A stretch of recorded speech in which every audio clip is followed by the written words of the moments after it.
对原神的剧情解读呢，1000个玩家心里可能会有1000种不同的角度，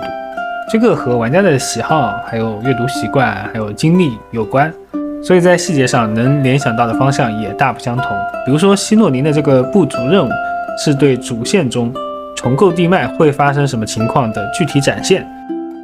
我们知道一个人对于自己的身份认知是由他过去的记忆和经历组成的，当一个人失忆之后，一些元素被剥夺，个体就无法连续的认同过去的自我，就会导致认知失调。所以当妮佩卡告别妮赫加的身份之后，他是迷茫的，就产生了经典的哲学三问：我是谁？我从哪里来？要到哪里去？不过妮佩卡记得自己的名字，这是一个人最初的符号，它寄托了来自父母的期待和祝福。所以呢，展开联想之后，我就会觉得这则任务和5.1主线的第3章都是对当代亲子关系的一种解构。特拉佐利这位母亲带来的窒息感，不仅是仰拍机位在画面上产生的这种压迫感，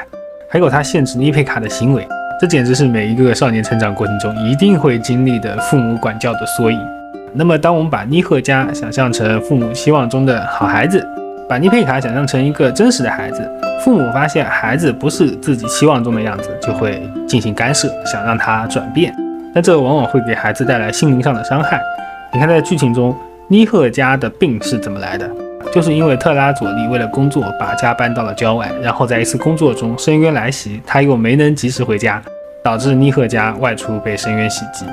而妮赫加外出的原因是因为他曾经说过，如果妮赫加找到一朵静心花，就会为他打造股民。那么类似的情况在现实的家庭生活中也很常见，我们总能找到很多理由去忽视孩子，比如说工作很重要，赚钱养家也很重要，父母从自己的角度做一些认为重要的事情，对孩子好的事情，但是忽略了孩子真正的需求。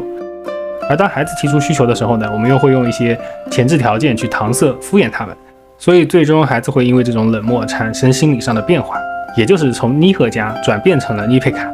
那此时父母发现孩子不再是自己期望中的样子，内心呢又开始自责和后悔，然后呢进行干预，并把这种行为当成是对自己过去疏忽的弥补，所以可能就会越发变得极端。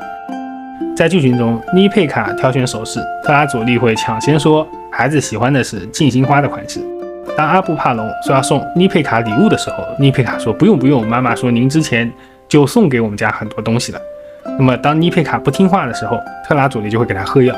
那这些情景在剧情中是特拉佐利用来阻止妮佩卡求救的方式，但是在现实中相似的经历，我觉得每一个孩子肯定都经历过。看似让你自己挑选东西，但是选中之后，大人又会用各种理由和借口说你选的不够好，然后呢换成他们选择的。当亲戚朋友送你东西的时候，你一定要学会推脱，绝不能满心欢喜的收下，因为这是不太礼貌不体面的。如果你不听话，他们就会一遍又一遍的和你讲大道理。所以当这些剧情在游戏中上演的时候，这种窒息感不仅来自于特拉佐利，也来自于妮佩卡的小心翼翼，还来自于每一个玩家在年少的时候多多少少都会有一些相似的经历。那么当特拉佐利开始提取记忆的时候，那些记忆和情绪都是悲伤的。而在混沌中出现的妮赫加，其他的什么都没说，他只说你能一直陪着我吗？你终于愿意听我说话了。这也正好说明了特拉佐利其实一开始对于孩子是非常疏忽的。那么最终当妮佩卡不用再扮演妮赫加的时候，他却产生了自己该干什么的迷茫。这说明在过度干预的环境下成长起来的孩子，自信心往往会受到打击，自我意识会变得比较薄弱，长期扮演父母期望的形象，而找不到自己真正的价值想要做的事。当然上面这段关于亲子关系的解读呢，属于我个人的阅读体验。我觉得当下原生家庭的矛盾在互联网上也算是一种流量密码。有的内容呢会利用争吵后的负面情绪去极化家庭成员之间的矛盾，把孩子和父母塑造成对立的两个阵营，我觉得这还是挺可怕的。